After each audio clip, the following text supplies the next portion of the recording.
Shalom అలేఖిం, షాలోమ్ అలేఖిం, షాలోమ్ అలేఖిం. ధ్యానాంశం, వృద్ధి కలుగజేసిన వాడు దేవుడే. It's God he gives the increase, it's God he gives success.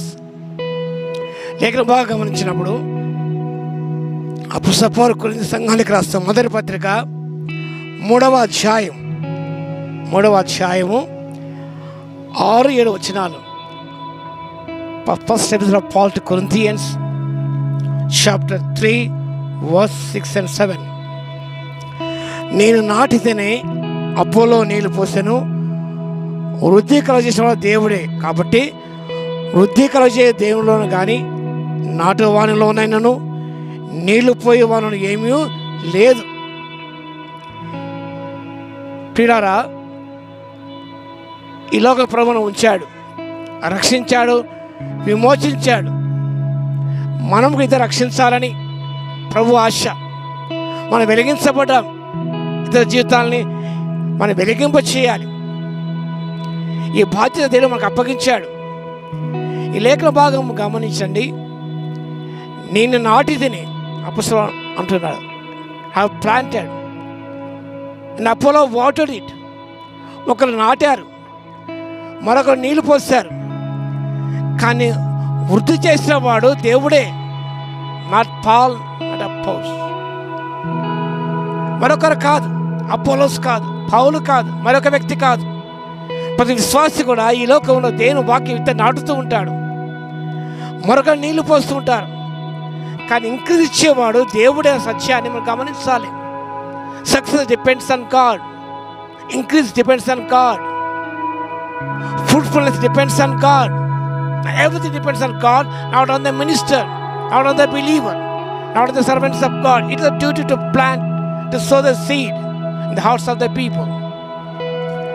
విత్తనం నాటుతుంది. ఇక్కడ చూస్తున్న పెద్ద వనం ఇక్కడ ఉంటుంది. ఎవరో నాటారు, ఎవరో నీళ్లు పోసారు, కానీ ఇంతగా ఇది మహాభివృద్ధి పొందింది. ఈకో గార్డెన్, ఈకో పార్క్ గమనించినప్పుడు ఆశ్చర్యగా మనకు కనిపిస్తున్నది.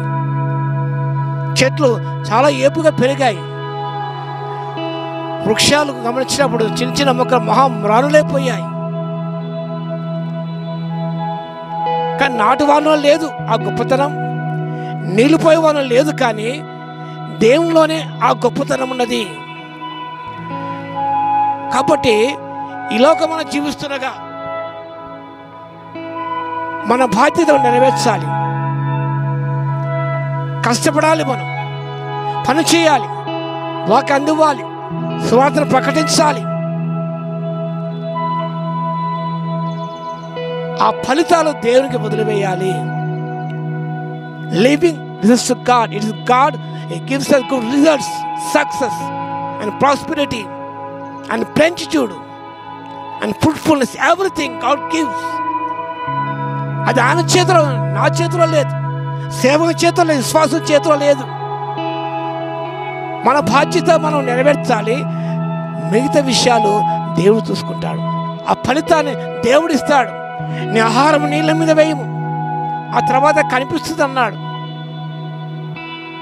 ఎవరు నాటారో తెలియదు, ఎవరు మొక్కలు వేస్తారో మాకు తెలియదు, వాళ్ళు చూసారో మాకు తెలియదు, కానీ దేవుడు దానికి వృద్ధి కలుగ చేసిన వాడు దేవుడే. కాబట్టి దేవునికి మహిమ చెల్లించాలి, దేవునికి ఆపదించాలి. మన శక్తి సామర్థ్యం కాదు. నిన్ను ఆత్మ రక్షించాను, ఇన్ని మందిరాలు కట్టాను, ఇంతమంది ప్రభువు నడిపించాను అని అనేక సార్లు మన గురించి గొప్పగా మనం చెప్పుకుంటాం. ఆ కాలం చేయడం ఆత్మదేవుడు, ఆయన ఆత్మదేవుడే. You can take the horse of water, you cannot force it to drink. మనం ప్రభుత్వం నడిపిస్తాం. ఆ రక్షణ కార్యాన్ని, ఆ ఫలితాన్ని దేవుడు చూసుకుంటాడు, దేవుడు కలుగజేస్తారు. కాబట్టి ఆయనకి మహిమ ఘనత ఆపదించాలి, ఆయన చేతులకి మనం పెట్టాలి. ప్రభువా నేను ఫలింపు చేయము తండ్రి, ఫలితాన్ని చూపించమని ఆయన ప్రార్థన చేయాలి, కన్నీటితో ప్రార్థన చేయాలి. దేవుడు తప్పకుండా ఫలితాన్ని ఇస్తాడు. కాబట్టి దేవుని యొక్క ఈ ద్రాక్ష తోటలో, దేవుని యొక్క ఉద్యానవనంలో మనందరూ కూడా కష్టించి పని చేద్దాం, నాటుదాం, విత్తనాలు నాటుదాం. చక్కగా మనం నిజముగా నీళ్లు పెడదాం, మనం కృషి చేద్దాం. తప్పకుండా ఆ కృషికి దేవుడు ఫలితమిస్తాడు. మన ప్రయాస ప్రభుని వ్యర్థం కాదని ఎరిగి మనం ప్రభు కార్యం ముందు సాగిపోదాం, విజయాలు పొందుకుందాం. ఆ రీతి విజయాలు పొందుకోవడానికి, ఫలితాలు పొందుకోవడానికి, అభివృద్ధిని పొందుకోవడానికి పరిశుద్ధాత్మ దేవుడు తన శక్తిని ప్రసాదించును గాక. ఆమేన్. ప్రార్థన చేద్దాం. మహాగణ మహోన్నత యేసయ్య, మీకు వందనాలు, స్తుతి స్తోత్రాలు చెల్లిస్తున్నాం నాయన. నీ నాటి దిన పొలో నీళ్లు పోస్తున్నాం. బుద్ధికల దేవుడే, నాటు వాణి ఎందు లేదు, నీళ్లు పోయిన వాడు ఏ ఘనత లేదు, కానీ దేవుని ఎందే ఉన్నది.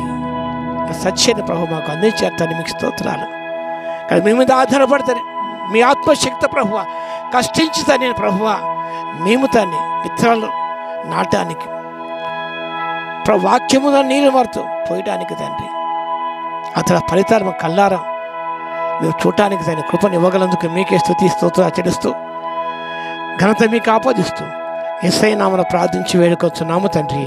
ఆమేన్. మన తండ్రి అయిన దేవుని యొక్క ప్రేమయు, మన ప్రభువును రక్షకుడైన యేసుక్రీస్తు యొక్క కృపయు, పరిశుద్ధాత్మ యొక్క అన్యోన్య సహవాసం మనందరికీ సదా తోడై ఉండును గాక.